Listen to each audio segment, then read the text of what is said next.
여러분 안녕하십니까? 광주 MBC 뉴스데스크입니다. 손가락 없는 산악인 김홍빈 대장이 장애인으로는 최초로 히말라야 14좌 등정에 성공한 뒤 홀로 하산하다 실종됐습니다. 동료 산악인들과 지역민들은 큰 충격에 빠졌고 정부와 광주시는 수색과 구조 지원에 나섰습니다. 우종훈 기자가 취재했습니다. 파키스탄 시각으로 지난 18일 오후 5시쯤 김홍빈 대장은 현지인 포터와 함께 히말라야 브로드피크 정상에 올랐습니다. 히말라야의 8,000m가 넘는 14좌 가운데 마지막 봉우리 등정에 성공했습니다. 하지만 김 대장은 하산하던 길에 가파른 경사면으로 떨어졌습니다. 김홍빈 대장은 어떻게 됐냐라고 하니까 이 사람들이 자기네들만 먼저 내려와 버렸기 때문에 김홍빈 대장이 어떤 상황인 줄도 모르는 상황이었습니다. 밤을 지샌 김 대장은 다음 날 새벽 5시 55분 위성전화로 구조 요청을 했고 5시간여 만에 러시아 구조대에 발견됐습니다. 로프로 끌어올려지던 김 대장은 줄이 헐거워지는 바람에 다시 아래로 떨어진 뒤 실종됐습니다. 내가 꼴이라고 하는 그 위치에서 내가 지금 전환을 당했다. 구조 요청을 한다. 그러면서 밤을 새웠다. 사고 소식을 접한 광주의 산악인들과 지인들은 큰 충격을 감추지 못했습니다. 그 김홍빈 대장이 지금 바로 제 곁에 있는 것 같은데 제 현재 상태에 있어서는 정말 가슴이 찢어지는 그런 느낌입니다. 광주시와 광주산악연맹 등은 사고수습 대책위원회를 꾸려 정확한 상황 파악과 구조 지원에 나섰습니다. 하지만 코로나19 상황 때문에 즉시 구조 인력을 파견하기는 쉽지 않은 상황입니다.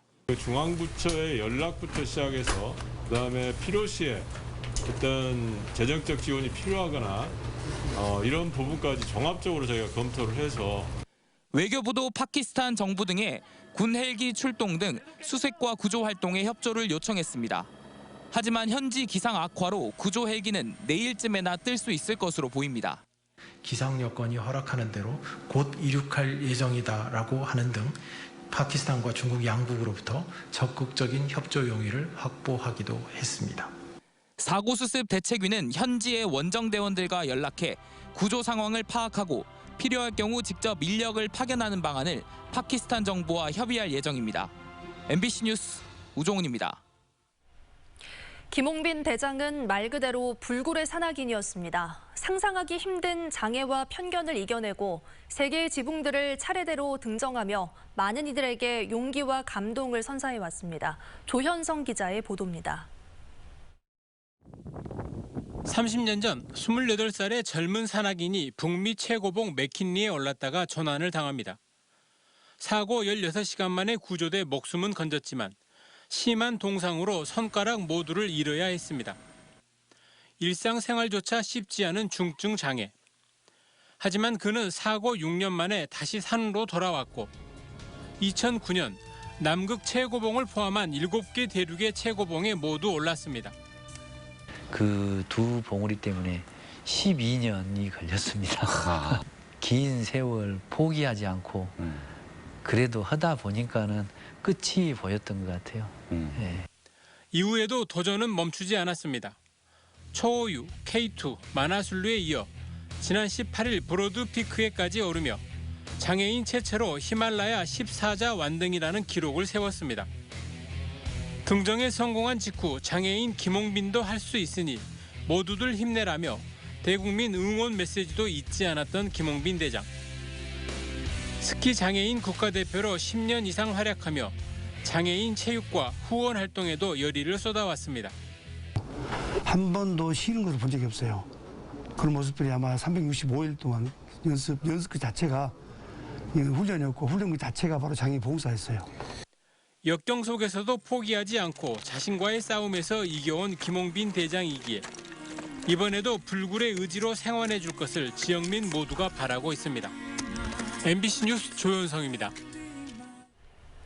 광주도 코로나19 4차 유행의 영향권에 든 것으로 보입니다. 유행 여부를 판단하는 기준인 감염 재생산 지수가 기준치인 2를 웃돌고 있는데요. 어제는 2달여 만에 가장 많은 25명이 확진된 데 이어 오늘도 오후 6시 기준 16명이 확진됐습니다. 보도에 윤근수 기자입니다. 광주의 한 대학 기숙사에서 생활하는 해외 유학생들이 무더기로 코로나19 확진 판정을 받았습니다. 유학생 한 명이 경기도 성남의 지인을 만난 뒤 확진됐고 이후 기숙사 전수검사에서 입사생 6명과 방문자 1명이 추가 확진됐습니다. 초등학교에서도 확진자가 나왔고 수도권발 확진도 이어졌습니다. 광주에서는 지난 6일 이후 단 하루만 빼고 매일 두 자릿수 확산세가 이어지고 있습니다. 방역당국은 광주도 4차 유행의 영향권에 접어든 걸로 판단합니다. 최근 수도권은 거리두기 강화 조치로 급증세가 정체되고 있습니다. 이에 반해서 비수도권의 증가세가 뚜렷해지는 4차 유행이 본격화되고 있습니다. 확진자 한 명이 몇 명을 감염시키는지를 나타내는 감염 재생산 지수는 최근 1을 웃돌고 있습니다. 지난주에는 1.5까지 올라가기도 했습니다. 두 자릿수 확산이 이어지면서 생활치료센터 병상은 110병상 가운데 80병상이 이미 차버렸습니다. 최근 확산 추세 등을 종합적으로 고려해서 병상 부족 문제가 어떠한 경우에도 발생하지 않도록 미리미리 대비해 주기 바랍니다. 다행히 위중증 환자가 많지 않아서 전담병원에는 병상 여유가 있습니다. 방역당국은 지금 확산세를 잡지 못하면 거리두기 단계 격상이 불가피해진다며 생활 속에서 방역수칙을 준수해달라고 시민들에게 거듭 당부했습니다. MBC 뉴스 윤문수입니다. 여수에서는 유치원생들이 코로나19에 집단 감염돼 방역당국이 전수조사에 나섰습니다.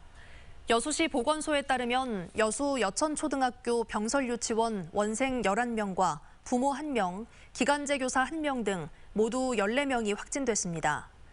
여수시는 해당 학교에 선별진료소를 설치해 학생과 교직원 등 647명에 대해 진단검사를 하고 감염 경로를 파악하는 등 역학조사에 들어갔습니다.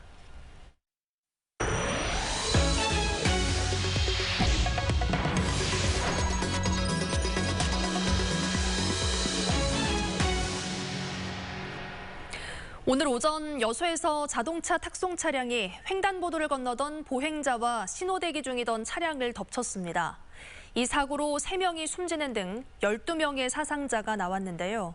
사고 현장 주변에서 공공근로를 하던 어르신들이 참변을 당했습니다. 보도에 조희원 기자입니다. 여수시의 한 사거리. 차량 5대를 실은 화물 트레일러가 경사진 도로에서 빠른 속도로 내려옵니다. 속도를 이기지 못한 차량이 우회전을 하려 서 있던 차량들을 잇따라 들이받았고 2층 칸에 실려 있던 차량도 굴러떨어집니다. 횡단보도를 건너던 사람들은 놀라 뒷걸음질을 쳐보지만 순식간에 덮친 차량을 피하지 못했습니다. 이 언덕길을 내려오던 화물차는 속도를 줄이지 못하고 신호등에서 신호대기 중이던 자동차 9대를 잇따라 들이받았습니다. 아니 신호 받고 있는데 사이드 울린처럼 막 차고 내더만 저 차를 들이받고 나 차 이리 문제 없어요. 네, 신호 대기하고 있었지. 완전히 막 사이렌 울리고 막 내려왔거든요. 이 사고로 횡단보도를 건너던 70, 80대 어르신 3명이 크게 다쳐 병원으로 옮겨졌지만 결국 숨졌습니다.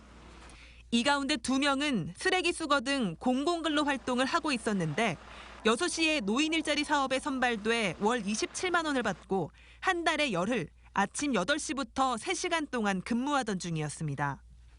또 다른 보행자와 차량 운전자 등 9명은 크고 작은 부상을 입고 병원에서 치료를 받고 있습니다. 보행 신호였습니다. 보행 신호. 많이 다치셨어요? 많이 다치신 것 같아요. 네, 그래서 119에다가 신고를 했는데 인명사고 크니까 빨리 좀 보내달라고 이제 이야기를 했죠, 제가.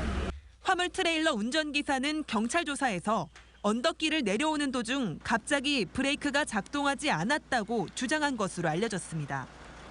사고가 일어난 도로에서는 지난 3월에도 4.5톤 화물차 한 대가 내리막길을 내려오다 승용차 5대와 건물을 들이받는 사고가 발생했습니다. MBC 뉴스 조희원입니다. 현지 경찰이 방역수칙을 어기고 회식을 한 뒤 술에 취해 지구대 경찰을 폭행한 혐의로 입건됐습니다. 광주 서부경찰서는 어젯밤 10시 반쯤 광주 서구 치평동의 한 거리에서 민원 신고를 받고 출동한 지구대 경찰의 어깨와 얼굴을 밀친 혐의로 서부경찰서 소속 A경위를 붙잡아 조사하고 있습니다.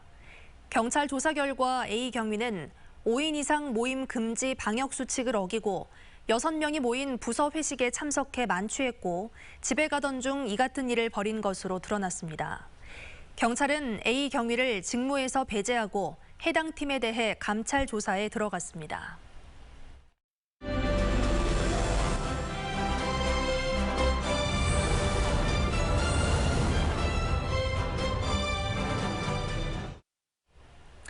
여야의 대선 경선 후보를 만나 공약과 철학을 들어보는 시간입니다. 오늘은 더불어민주당 김두관 후보를 송정근 기자가 만났습니다. 여야 대선 경선 후보를 만나보는 시간입니다. 오늘은 김두관 후보님을 모셨는데요. 안녕하십니까? 예, 반갑습니다. 김두관 후보입니다. 네, 먼저 대선 출마 이유와 포부에 대해서 설명 부탁드리겠습니다. 이번 대선의 시대 정신은 저는 수도권 일거 개최하고 또 불평등을 타파하는 게 가장 이번 대선의 시대 정신이라고 생각을 합니다. 좀 더 덧붙이면 자치분권 균형 발전, 양극화 해소, 불평등 극복이 시대 정신이고 이것을 가장 잘할 수 있는 후보가 감히 김두관이다 이런 생각으로 출마를 결심했고요. 네, 이제 공약을 좀 살펴보겠습니다. 다극 분산형 자치분권 국가를 만드시겠다고 했는데요. 이게 뭔가요? 사실은 서울 같은 도시를 전국에 5개 만드는 프로젝트인데요. 정말 분권을 통해서 지방과 중앙 또 비수도권과 수도권이 상생하고 윈윈하는 이런 전략으로 가야만이 대한민국 미래가 있다. 그래서 궁극적으로는 이 강주 전남 전남 메가시티의 가세권과 입법권까지도 강력하게 부여하는 그래서 실질적으로 연방에 가까울 정도로 이 자율권을 줘야만이 지금 수도권 일극 체제를 뛰어넘을 수 있다고 판단하기 때문에 그런 전략으로 대한민국을 좀 리셋하겠다 이런 각오로 갖고 있습니다. 국민 기본자산제도 이야기해 보겠습니다. 이재명 후보의 기본소득제와는 어떤 점이 다른 점이죠? 기본소득하고 기본자산이 앞에 기본이 붙어 있어서 많은 분들이 좀 혼돈을 하시는데요. 철학적 기저가 전혀 다른 거고요. 청년들에게 사회에 출발할 때 공정한 기회를 부여하는 겁니다. 대한민국 1년에 한 30만 정도 신생 아이들이 태어나는데 이 아이들에게 3천만 원씩 국가가 자산을 신탁해 주고 그 3천만 원을 국민연금이라든지 자산운용사에서 한 20년 정도 운용을 해서 이 아이가 만 19세 성년이 될 때 6천만 원 목돈을 지급해 주는 제도거든요. 6명의 민주당 후보 가운데 지지율이 지금은 가장 낮으십니다. 네. 본인 스스로도 관심을 가져달라고 말씀하고 계시는데요. 지지율 반등 전략이 있으십니까?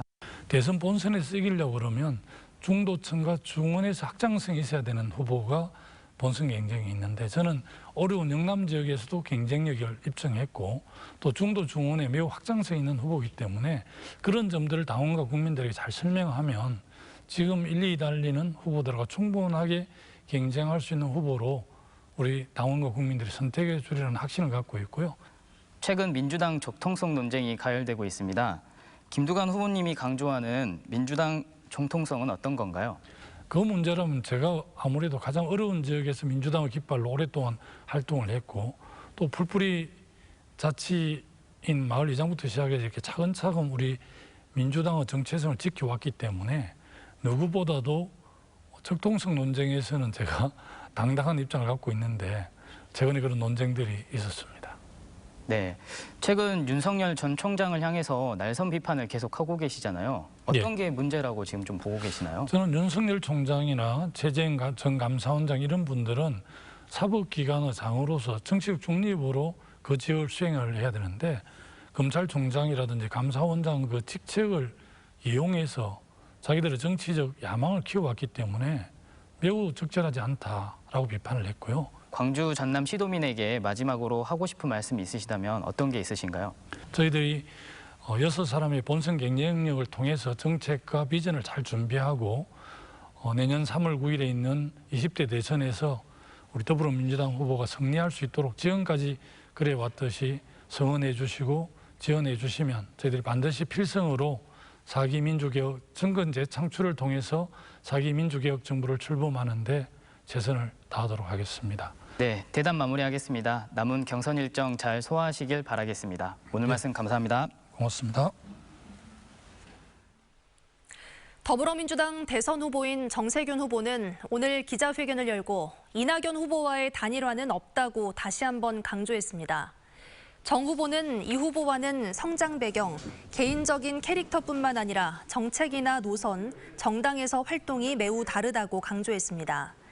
다른 후보와의 단일화 가능성에 대해서는 경선에 완주할 것이고 국민들이 누가 본선 경쟁력이 있는지 등을 판단해 좋은 후보를 만들어주면 정권 재창출을 할 수 있다고 선을 그었습니다. 경찰이 광주 학동 붕괴 참사와 관련해 뒷돈을 받고 업체 선정 과정에 개입한 73살 A씨에 대해 구속영장을 신청했습니다. A씨는 지난 2017년부터 2019년 사이 철거업체와 정비기반시설 업체 등 3곳으로부터 4차례에 걸쳐 억대 금품을 받아 챙긴 혐의를 받고 있습니다. 경찰 조사 결과 A씨는 금품 가운데 일부를 후배인 문흥식 전 5.18 구속부상자회 회장에게 건넨 것으로 드러났고 A씨에게 금품을 건넨 업체들은 실제로 공사를 수주한 것으로 확인됐습니다. A씨에 대한 영장실질심사는 내일 진행될 예정입니다. 학벌 없는 사회를 위한 시민 모임은 사립학교 행정 직원들이 법인 업무를 할 수 없도록 금지시켜야 한다고 주장했습니다. 시민 모임은 광주 지역의 사립학교 74곳을 전수조사한 결과 20개 학교에서 행정 직원들이 법인 업무를 겸하거나 전담하고 있다며 국가에서 급여를 받으면서 학교 업무가 아닌 법인 업무를 처리하는 일이 없도록 제도적 개선 방안을 마련하라고 광주시 교육청에 요구했습니다. 광주시가 맥쿼리 인프라의 해양에너지 인수와 관련한 지역사회 우려를 불식시키기 위해 대응책을 마련하기로 했습니다.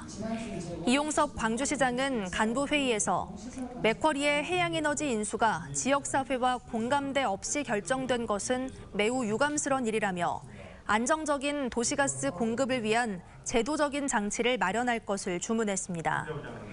광주시는 도시가스 등 공공재를 양도 양수할 때 시도지사의 인가를 받도록 도시가스 사업법 개정을 추진할 방침입니다. 광주시가 무더위 쉼터를 확대하는 등 폭염 대책을 강화하기로 했습니다.